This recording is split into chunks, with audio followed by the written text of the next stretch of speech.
नमस्कार, मैं हूं अशोक श्रीवास्तव और आप देख रहे हैं मीडिया दस्तक न्यूज। अतीक और अशरफ के साथ यूपी से आतंक का खात्मा हो गया। सोशल मीडिया पर अंधभक्तों ने इसको जस्टिफाई भी कर दिया। मीडिया रिपोर्ट में घटना को अनेकों बार दिखाया गया। किसी की हिम्मत जंगल राज जैसे शब्दों का प्रयोग करने की नहीं हुई। आखिरकार सुप्रीम कोर्ट ने कह ही दिया।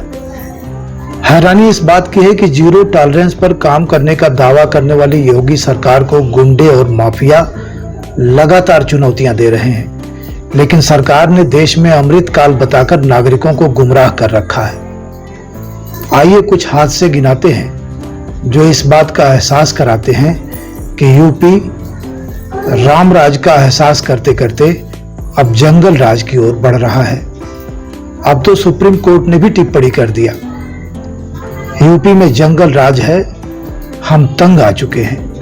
ये हेडलाइन अखबारों में छप चुकी है, आप भी देख सकते हैं। चलिए हम पहला वाकया याद दिलाते हैं। मुझसे शादी कर लो वरना जान से मार दूंगा।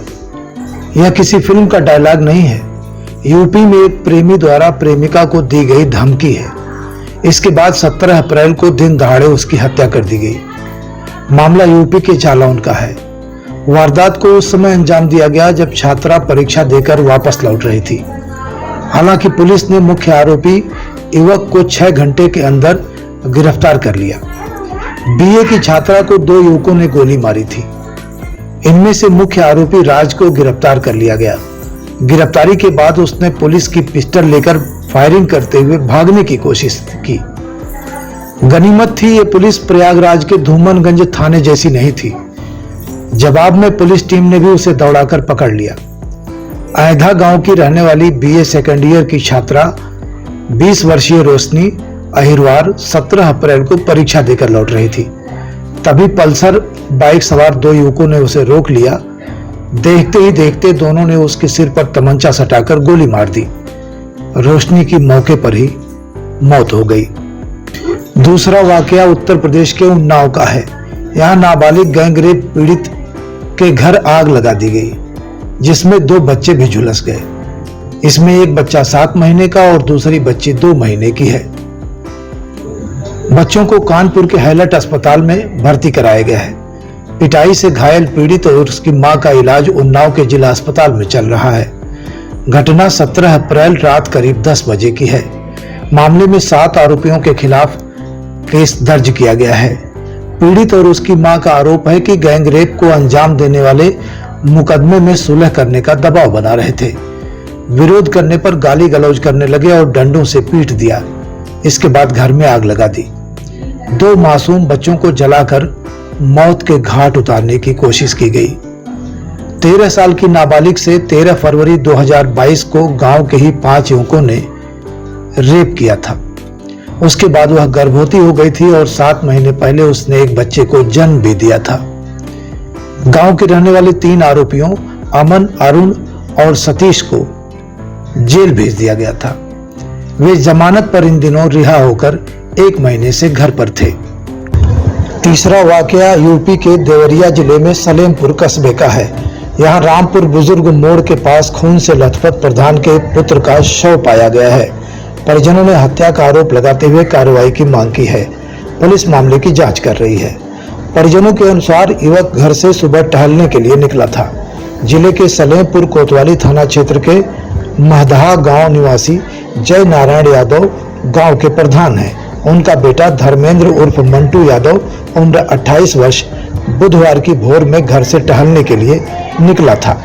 सलेमपुर देवरिया मुख्य मार्ग पर रामपुर मोड़ के सामने एक गुमटी के पीछे कुछ लोगों ने उसकी लाश देखी। उसके सिर और बाईं बाह पर गंभीर चोट के निशान थे। शव की शिनाख्त धर्मेंद्र उर्फ मंटू यादव के रूप में की गई है। पुलिस का कहना है कि जल्द ही मामले का खुलासा किया जाएगा। चौथा वाकया यूपी के बाराबंकी जिले का है। यहाँ हैदरगढ़ तहसील के सिद्धौर कानूनगो का एक किसान से रिश्वत लेने का ऑडियो वायरल हुआ है। पूरा मामला हैदरगढ़ तहसील क्षेत्र के मदारहपुर अमर सिंह गांव का है। यहाँ के रहने वाले 3 किसानों की जमीन मौके पर काफी कम थी। किसानों ने खेत की पैमाइश करवाने के लिए हैदरगढ़ तहसील में आवेदन किया था।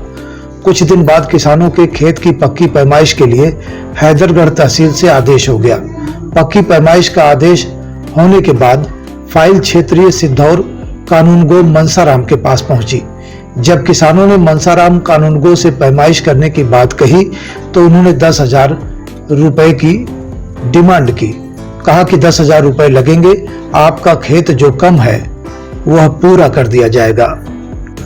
पांचवा वाकया आगरा के थाना ताजगंज का है। यहाँ 9 बदमाशों ने एक होटल कर्मी के घर में उसकी पत्नी और बच्चों को बंधक बनाकर डकैती डाली थी। पुलिस की पूछताछ में आरोपियों ने बताया कि होटल के पूर्व कर्मचारी अवनीश सिंह उनके एक परिचित के 8 लाख रुपए उधार थे। वह उधारी की रकम वापस नहीं कर रहा था। उस परिचित ने ही बदमाशों को जानकारी दी थी कि होटल कर्मी के एक घर में एक बक्सा है जिसमें 40 लाख रुपया रखा है। रुपए होते हुए भी वह उधारी की रकम वापस नहीं कर रहा है। इसके बाद सभी ने बक्से को लूटने की योजना बनाई और मौका पाकर घर में घुस गए और होटल कर्मी की पत्नी और बच्चों को बंधक बनाकर बक्से को लूट लिए। इस मामले में 7 की गिरफ्तारी हुई है और 2 फरार हैं। छठा वाकया लखनऊ के कृष्णा नगर का है। यहाँ मानस नगर में 2 बदमाश घर के सामने से ही महिला की चेन छीनकर भाग गए। हालांकि महिला ने बदमाश को पकड़ लिया था, मगर तमंचे का डर दिखाकर वह चेन ले जाने में कामयाब रहे। घटना बुधवार दोपहर की है, जिसका सीसीटीवी वीडियो गुरुवार को सामने आया है। मीडिया रिपोर्ट के मुताबिक मानस नगर में रहने वाले मनोज पंजाबी की पत्नी प्रीति दही खरीदकर स्कूटी से घर वापस आ रही थी।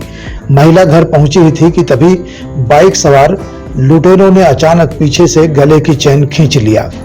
खींचने की वजह से चेन टूट गई और लुटेरों के हाथ में आ गई। इतने में महिला ने भी लुटेरे का हाथ पकड़ लिया। लुटेरे और महिला के बीच जमकर छीना झपटी हुई। चेन जमीन पर गिर गया। इसके बाद लुटेरों ने महिला पर बंदूक तान दी।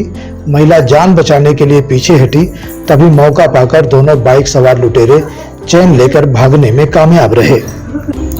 उम्मीद की जा रही थी कि अतीक और अशरफ की हत्या के बाद यूपी से आतंक खत्म हो जाएगा, लेकिन ताबड़तोड़ वारदातें हो रही हैं। जो इन्हें अंजाम दे रहे हैं उन्हें कौन संरक्षण दे रहा है? किसकी सरपरस्ती में यह अपराध पनप रहा है? कहां गई योगी सरकार की जीरो टॉलरेंस वाली पॉलिसी? इन बदमाशों के घर कब गिराए जाएंगे? इन्हें मिट्टी में भला कौन मिलाएगा? ऐसे अनेक सवाल हैं जिनके जवाब के लिए आपको धैर्यपूर्वक इंतजार करना होगा।